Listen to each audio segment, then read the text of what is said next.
चले बेटे। हाँ बेटा, वन निमन मैं ब्याक अक चैप्टर यानी बेटा युस जन अक इम्पॉर्टेंट चैप्टर छो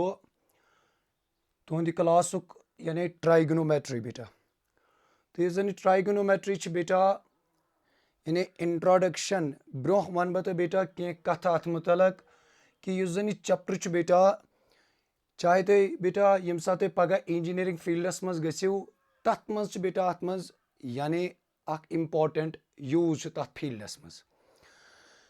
तो यह जन ट्रिग्नोमेट्री छ बेटा चाहे तो क्लास 11थस मज गसिव या 12थस मज गसिव हम बेटा कुन त फील्डस मज यम साथ गसिव या कह त कम्पिटिटिव एग्जाम यम साथ बेटा वुचिव तो यह जन ट्राइगोनोमेट्री छ बेटा यानी तिमन फील्डन मज छ यह जन चैप्टर छ यानी अमिच यूज छ बेटा युस तुम फील्ड वुचिव मेनली बेटा यम साथ वुचिव इंजीनियरिंग फील्ड वुचिव यानी यह जन ट्राइगोनोमेट्री छ बेटा यानी यह तक अक इम्पॉर्टेंट रोल करान बेटा अदा।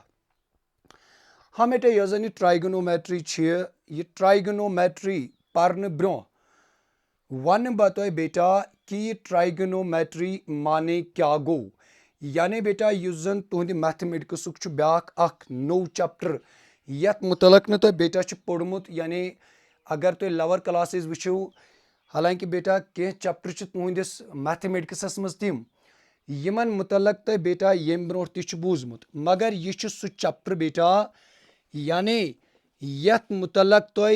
यानी गोडनिक लट बेटा बोजुन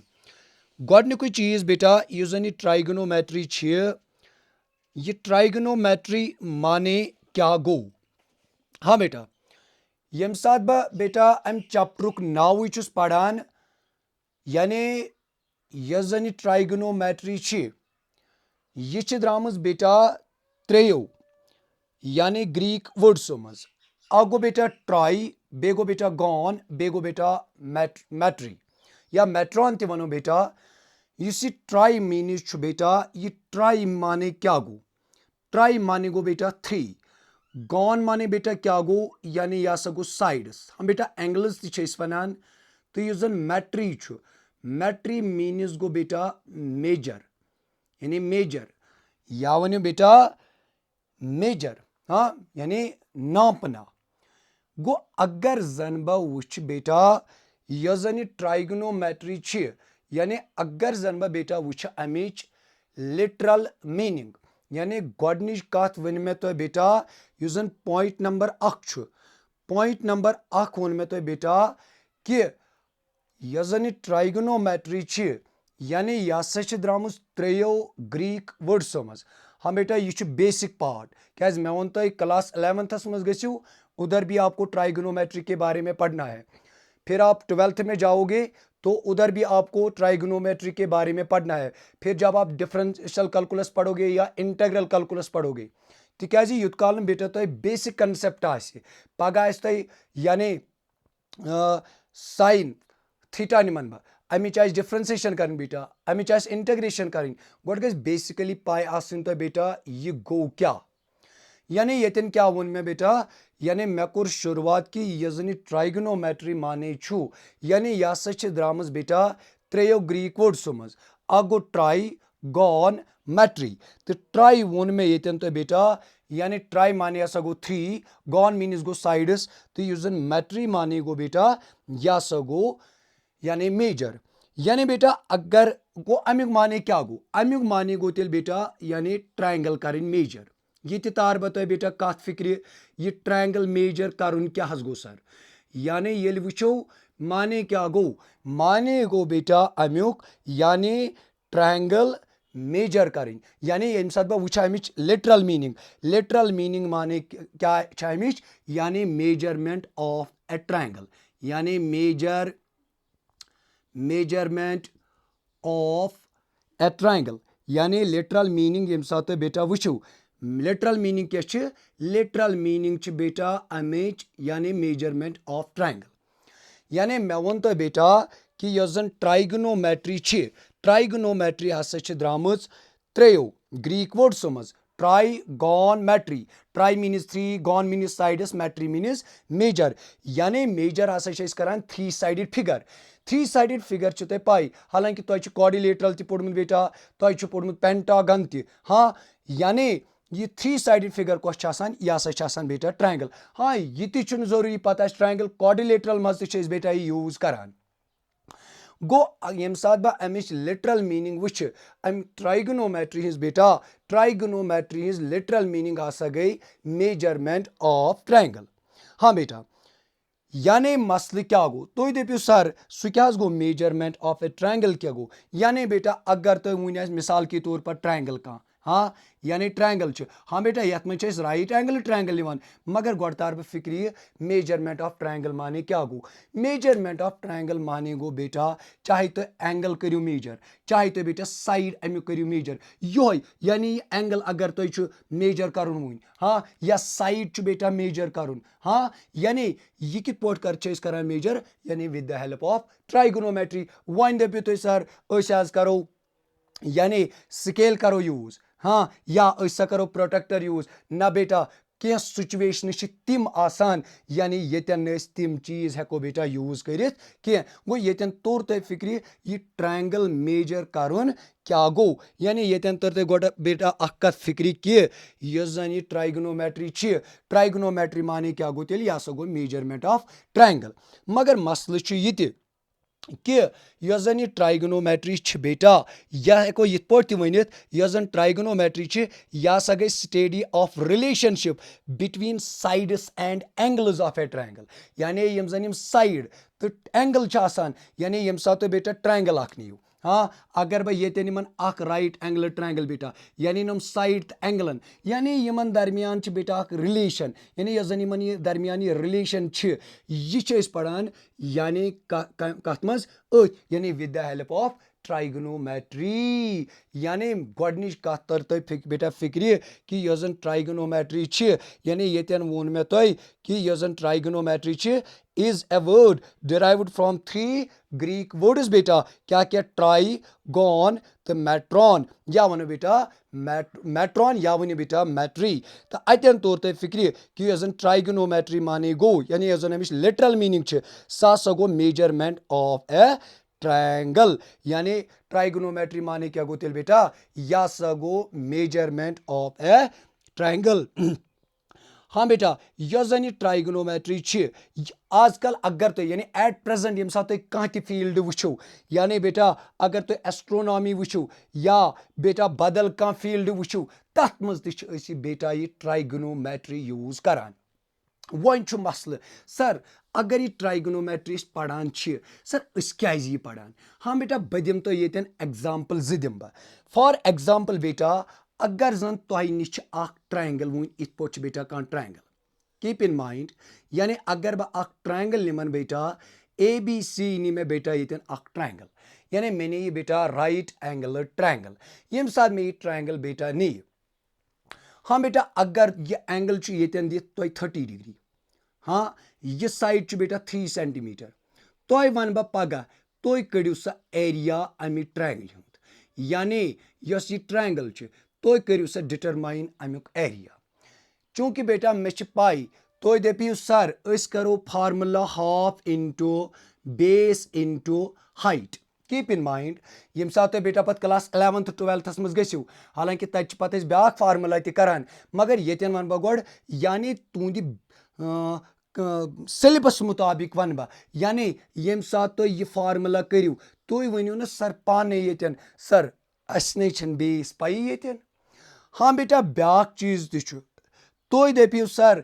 करो पाइथागोरियस थ्योरम अप्लाई यानी बेटा यम साथ तुम पाइथागोरियस थ्योरम अप्लाई अत पे करियो बेटा कीप इन माइंड यानी बेटा यम साथ तुम पाइथागोरियस थ्योरम अत पे अप्लाई करियो तुम दपियो कड़ोन थर्ड साइड यानी यह बेस कड़न बह यह बेस हेक्यू तुम बेटा कर पाइथागोरियस थ्योरम यानी सह बह कुन राइट एंगल पे ग बेटा अप्लाई ग पे मगर अगर मे बेस जरूरत बह हेक सा बेस ये डिटरमाइन कर with the help of Pythagoras theorem कह तिक गोड गसन मे कम से कम अमे राइट एंगल 2 साइड गिवन तेल हेकन बह थर्ड साइड अतन यानी डिटरमाइन कर यानी यतन तर तुम कत फिक्री हाँ बेटा मसल ये एरिया कित पोट कर बह डिटरमाइन गो येतन कित पोट कर बह एरिया डिटरमाइन चूंकि मे बेस जरूरत कीप इन माइंड यानी मे हसा बेस मे बेटा जरूरत यानी मे हसा बेस मे जरूरत अमे राइट ट्रायंगल तिकाज मे अमुक एरिया कड़न बह हेक direct half into base into height कर या तुम दपो करो हीरानस फार्मूला तेल गसान ट्रायंगल आसन बेटा त्रेनवे साइड गिवन वन दोपु तो करो Pythagoras theorem to get the base मगर अत कम से कम गसान आसन बेटा ज साइड तुम गिवन अतन क्या करान कम अतन सह वन बह बेटा यानी सह अम पचन एक्सरसाइजन मज पढ़ुन मगर ये वन मे तुम गोड़ कत यानी ट्राइगोनोमेट्री यानी क्या अमिच जरूरत पढ़न यिथे पे बेटा अगर जन बह ब्या एग्जाम्पल तिमन बह ये बेटा ये निमन बह ब्या एग्जाम्पल अगर बह ये निमन सो एग्जाम्पल क्या निमन बह बेटा ये बसा मे ये ब्या एग्जाम्पल कि अगर हसा ये काइट कीप इन माइंड यानी बेटा अगर जन कह काइट निमन यानी कह काइट हाँ यस काइट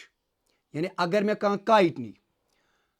ये निमन बह बेटा ए यानी ए रिप्रेजेंट कर पोजिशन ऑफ काइट यह जन काइट यानी यह अबो द ग्राउंड वन मिसाल फॉर एग्जाम्पल 10 किलोमीटर यानी यह अबो द ग्राउंड 10 किलोमीटर इस काइट यानी बह वन मिसाल के तौर पर अत स्ट्रिंग यानी पन अत लगित यह पन अटैच कर योर ग्राउंडस सत मगर बह वन तो ये बेटा यह सा बनावान मिसाल के तौर पर बेटा 30 डिग्री एंगल चलो यानी ABC यानी ये नी में ए यह सा नी में बेटा काइट हाँ यह जन यह हाइट अम काइट सह 10 किलोमीटर या बेटा बनिम फॉर एग्जाम्पल 10 मीटर निमन बह बन मन 10 मीटर निमन बह यह जन यह काइट अत सा लगित पन सह हसा योर जमीन सत यानी ग्राउंडस सह बेटा क्या कर यानी सह हसा योर जमीन सत अटैच पगह तुम बेटा क्वेश्चन वन सा इस पन यानी तुम मान मगर यह अत यानी यह जन यह पन यानी यह बेटा यह नी मे स्ट्रिंग बह वन तुम पगह क्वेश्चन या तुम कोर क्वेश्चन वन सा अम पन लेंथ क्या यानी कित पे करो यह डिटरमाइन बेटा सा करो यह डिटरमाइन ये तो मे तो गड कत फिक्र यह ट्रिग्नोमेट्री क्या यानी जरूरी पढ़न यानी यह जन बह यह लेंथ ऑफ स्ट्रिंग बेटा यह कित पे कड़न बह यह सा कड़न बह बेटा विद द हेल्प ऑफ यानी ट्राइगोनोमेट्री हम बेटा सह तुम पे पढ़न यानी मगर सह ये पचन एक्सरसाइजन मज पढ़न मगर ये पे मे तुम गोड़ कत याद यह जन स्ट्रिंग या हुतन वो एरिया ऑफ ट्रायंगल यह जन यानी यह जन एरिया ऑफ ट्रायंगल बेटा यह कित पे कर बह डिटरमाइन अतन क्या कर बह यूज अतन सा कर बह बेटा यूज ट्राइगोनोमेट्री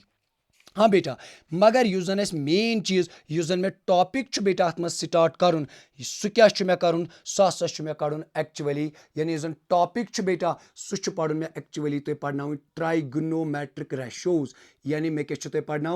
मे तुम बेटा एक्चुअली पढ़ना ट्राइगोनोमेट्रिक रेशोज यम जन शॉर्टली पढ़ान ये पे टी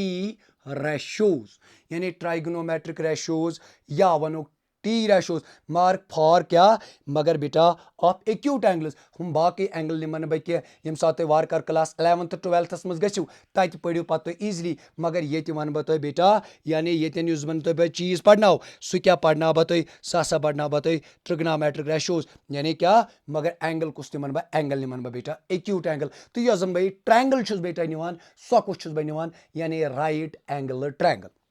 हाँ बेटा अगर तुम गोडे नीव यानी right angle triangle keep in mind बेटा दिस इज इंपॉर्टेंट लेक्चर यानी अगर जन बह राइट एंगल ट्रायंगल नी मैंने बेटा राइट एंगल ट्रायंगल नी ये बेटा ABC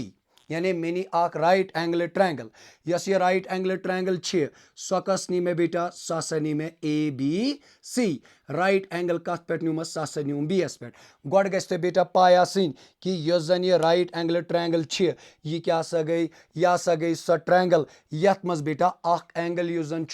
यानी यथ मज बेटा एंगल आसे 90 डिग्री यानी बेटा क्या यथ मज एंगल आसे बेटा कूता यानी यह जन एंगल सह कूता आसे बेटा सह हसा आसे 90 डिग्री यानी यथ मज एंगल आसे बेटा कूता 90 डिग्री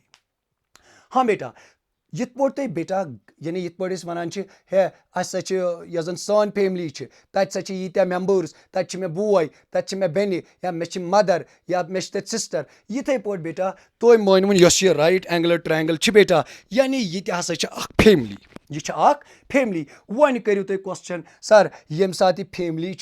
अत कम तेल सर मेंबर्स यानी गोडनेथ तुम पाई अत मन बेटा 3 साइड्स तो 3 एंगल्स हाँ बेटा हमेशा थो तुम कत याद युस यह राइट एंगलस अपोजिट साइड बेटा आसान कीप इन माइंड यानी युस यह राइट एंगलस अपोजिट साइड आसान अत क्या बेटा वनान यह हसा गो बेटा हाइपोटेन्यूज यानी यह हसा गो क्या हाइपोटेन्यूज कीप इन माइंड यानी बनियोस अख मेंबर यिथ पॉट ते वनान छु मे यानी जन घर छु तत बेटा क्या यानी मे ब्रदर यिथे पॉट तो मोनविन यस ये राइट एंगल ट्रायंगल छु यह हसा छु फैमिली अख अत मन छु मेंबर यानी गोडनुक मेंबर कुस आव गोडनुक मेंबर यानी 3 साइड यम गई 3 मेंबर बे गई ट्रायंगल तम गई 3 मेंबर मगर यमन मेंबरन छु नाव यमन मेंबरन छु बेटा नाव यानी गोडनिच कत वन मे तोय कि यस जन ये राइट एंगल ट्रायंगल छु बेटा आसान युस जन ये राइट एंगलस हमेश युस ति side opposite that is called hypotenuse हाँ बेटा बह वन तो येतन ति अगर तो यिथ पॉट नियो बेटा अख राइट एंगल ट्रायंगल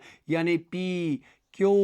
आर बेटा यानी यम साथ यह राइट एंगल ट्रायंगल निवन यह गो बेटा राइट एंगल युस अत side opposite that is called बेटा हाइपोटेन्यूज कीप इन माइंड यानी यह हसा गो बेटा क्या यह हसा गो हाइपोटेन्यूज यिथे पॉट बेटा ब्याक चीज युस जन छु यानी येतन क्या वन मे तोय येतन वन मे तोय बेटा कत कि मे क्या वन तोय कत मे हसा वन तोय कत कि यह जन ये राइट एंगल ट्रायंगल छ आसान अत क्या बेटा आसान अत सा छ पनन आसान यानी फैमिली छात आसान यानी क्या आसान अत यानी यह गोड फैमिली यस ये राइट एंगल ट्रायंगल फैमिली छनी बेटा यानी यस जन ये राइट एंगल ट्रायंगल छ बेटा अत छ के मेंबर मे वन तो दपतो यस ये राइट एंगल ट्रायंगल यह गोड फैमिली अत छ मेंबर गोडनिकथि मे वन 3 साइड तो ट्रायंगल 3 साइड ट्रायंगल यम छ मेंबर मेंबरन छ मगर यमन नाव गोडनेथि वन मे बेटा यह हसा छ क्या यानी युस जन ये राइट एंगलस साइड छ आसान बेटा अपोजिट अत क्या वनान यह हसा गो हाइपोटेन्यूज हाँ बेटा ब्याक कत वन बह तुम ब्याक कत पाई युस जन angle A plus angle B plus angle C यानी मतलब युस जन measure of angle A plus measure of angle B plus measure of angle C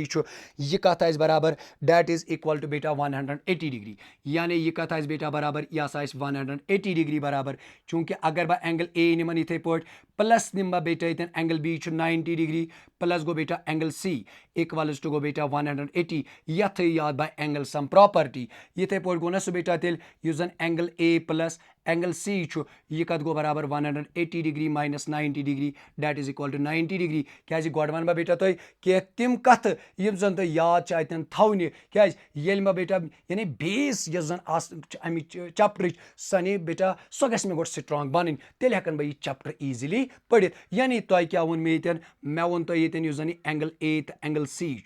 यह कूत यह 90 यानी कह तह राइट एंगल ट्रायंगल यम साथ तुम नीवन ये राइट एंगल आसान यानी यम ज एंगल बाकी बचे तिमन हुंद सम ऑलवेज 90 डिग्री मतलब यह बेटा कि तिम ज एंगल यम आसान तिम आसान यानी कंप्लीमेंट्री एंगल गई तिम एंगल यमन हुंद सम बेटा कूत 90 डिग्री हाँ बेटा यानी मतलब ये अगर जन बह यह एंगल यह बेटा अगर यह एंगल बन निमन थीटा यानी यह अगर बह यह तो मेरा थीटा व्हाट थीटा रिप्रेजेंट्स यानी युस जन थीटा बेटा इट रिप्रेजेंट्स हियर क्या एन एंगल मगर कुस एंगल यह हसा एक्यूट एंगल तुम पाई यानी यह गई राइट एंगल ट्रायंगल यह गो राइट एंगल युस जन यह एंगल तो यह एंगल सेपरेटली यम कम एंगल बेटा यम सा एक्यूट एंगल यानी बेटा अगर बह यह एंगल निमन थीटा अगर तुम कंस कोर क्वेश्चन यह एंगल कूत गो यह हसा गो 90 माइनस थीटा यानी यह मोन मे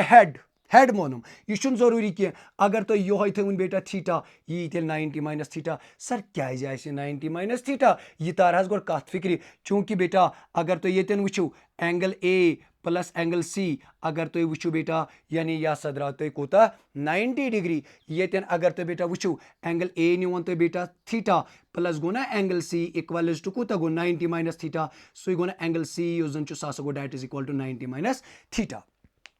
ये पे अगर तुम बेटा यह मोन थीटा यानी अगर एंगल सी एस नश मोन तो यह मोन एंगल थीटा यह तेल 90 माइनस थीटा या अगर यह मोन अल्फा यह 90 माइनस अल्फा यह मोन बीटा यह 90 माइनस बीटा कैसे आसे 90 माइनस बीटा सु रीजन ति वोन मे तो बेटा यानी युस जन यमन एंगलन गोड़े आव बेटा एंगलन त्रेन नाव एंगलन त्रेन क्या आव नाव यानी या अग्रे मोन वन हेड यानी ये थीटा ये थो मे हे यह गो हेड यह कूत गो तेल यह गो 90 माइनस हेड या वनो यह गो बेटा थीटा यह कूत यह गो 90 माइनस थीटा गो बेटा मे वन राइट एंगल ट्रायंगल यह फैमिली गो अत मेंबर गो एंगलन आउस नाव राइट एंगल यह गो थीटा यह कूत गो यह गो 90 माइनस थीटा जरूरी तुम अगर ये नीव थीटा यह गो तेल बेटा 90 माइनस थीटा ये पे बेटा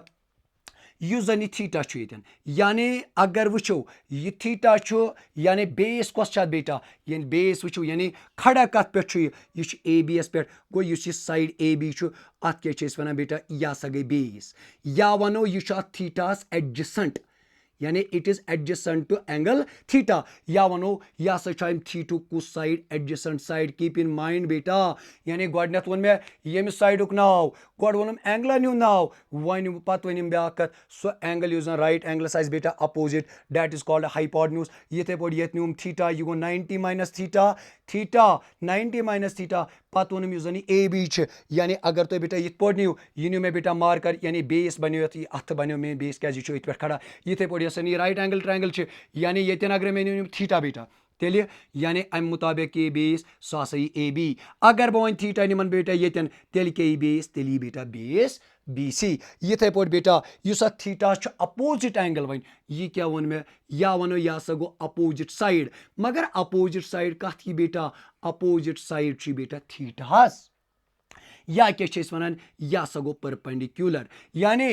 अगर मसल ये ब्याक चीज सर अगर बह ये निमन थीटा कीप इन माइंड अगर बह ये सी एस टिश निमन थीटा तेल यह base B C this is important point यानी अगर बह थीटा निमन कतन बेटा सी एस टिश तेल वन बह बेस जन डेट इज बी सी यानी तेल बी सी बेस तो परपेंडिकुलर ए बी तो थो बेटा याद ये पे कि थीटुक जन अपोजिट साइड सह बेटा यानी सह गो थीटास सह गो अपोजिट साइड यानी opposite side to angle theta या क्या वनो बेटा तथ तमो नाव परपेंडिकुलर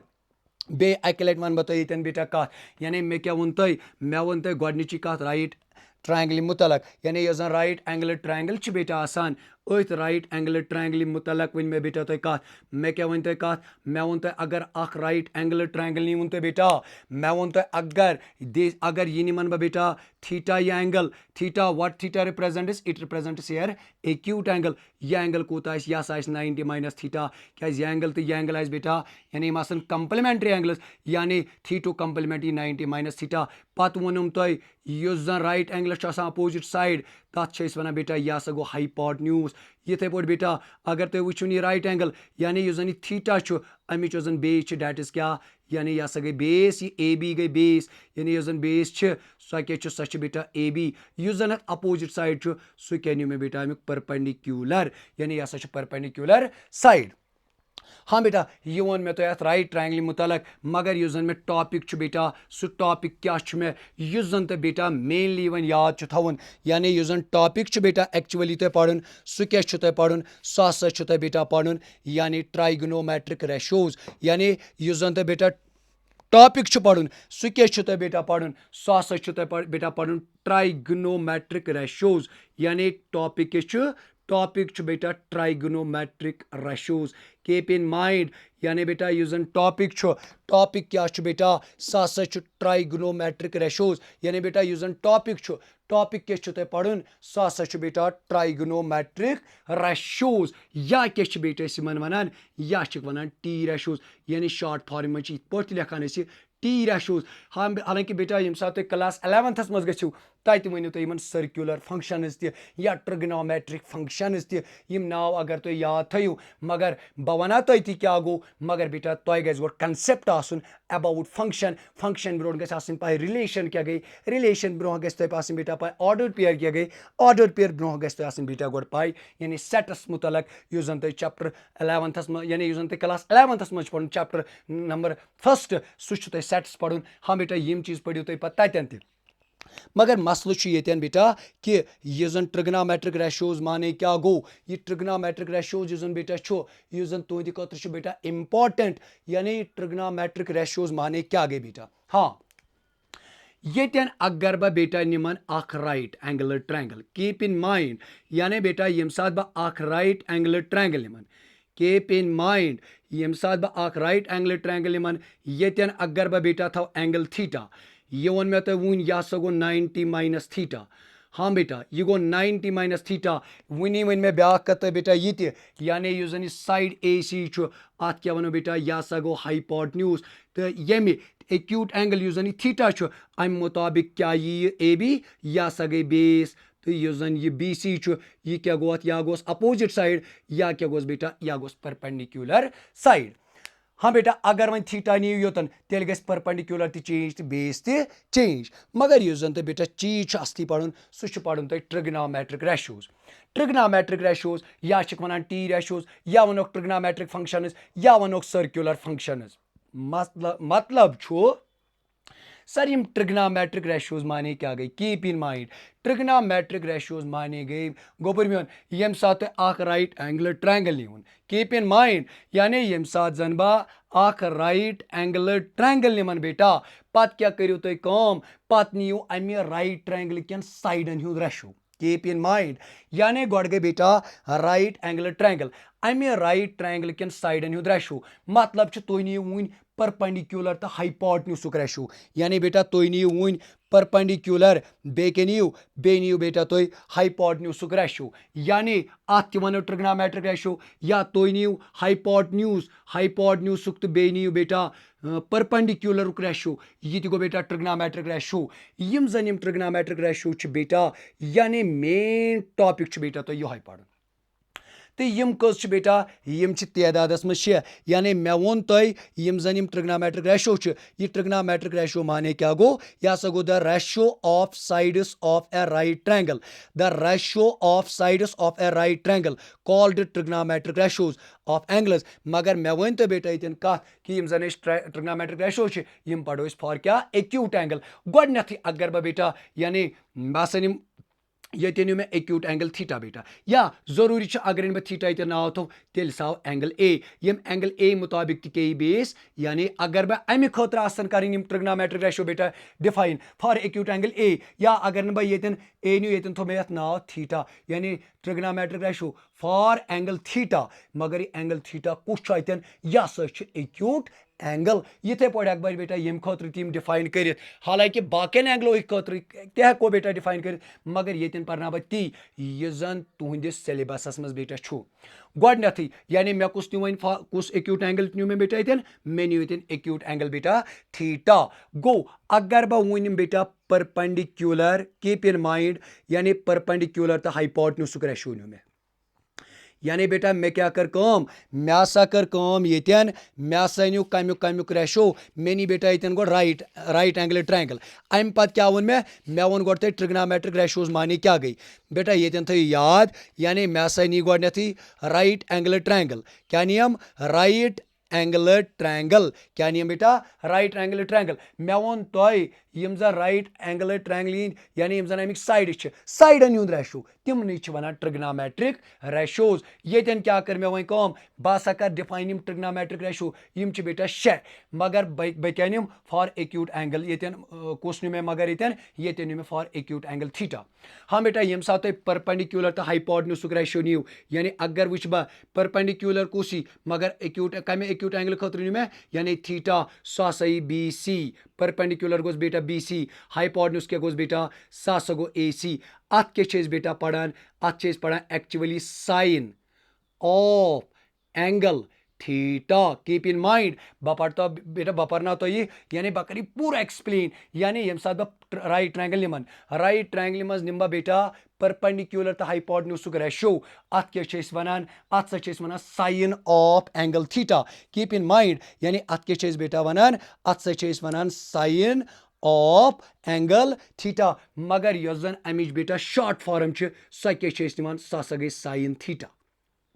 यानी बेटा साइन थीटा अगर तुम वुचन हे यह साइन थीटा क्या गो हे यह हसा राइट ट्रायंगल केन दोन साइडन हुंद रेशो गोड वनो साइन थीटा एब्रिविएशन कमिच साइन ऑफ एंगल थीटा हे थीटा क्या गो थीटा हसा गो एंगल कीप इन माइंड बेटा यानी थीटा क्या गो थीटा हसा गो बेटा अतन क्या एंगल हे मगर कुस एंगल यह हसा गो एक्यूट एंगल हे वन सा साइन ऑफ एंगल थीटा क्या गो हे साइन ऑफ एंगल थीटा माने हसा गो वही कि यम साथ राइट ट्रायंगल निक यम साथ परपेंडिकुलर तो हाइपोटेन्यूज रेशो निक अच सच वनान यह हसा गो साइन ऑफ एंगल थीटा हाँ बेटा यूत तो याद थवन कह मगर मे वो तुम बह पूरा एक्सप्लेन मगर शॉर्ट फॉर्म क्या अत शॉर्ट फॉर्म साइन थीटा गो तेल द्रा ना मे बेटा ये गोडनिक पॉइंट कि यह साइन थीटा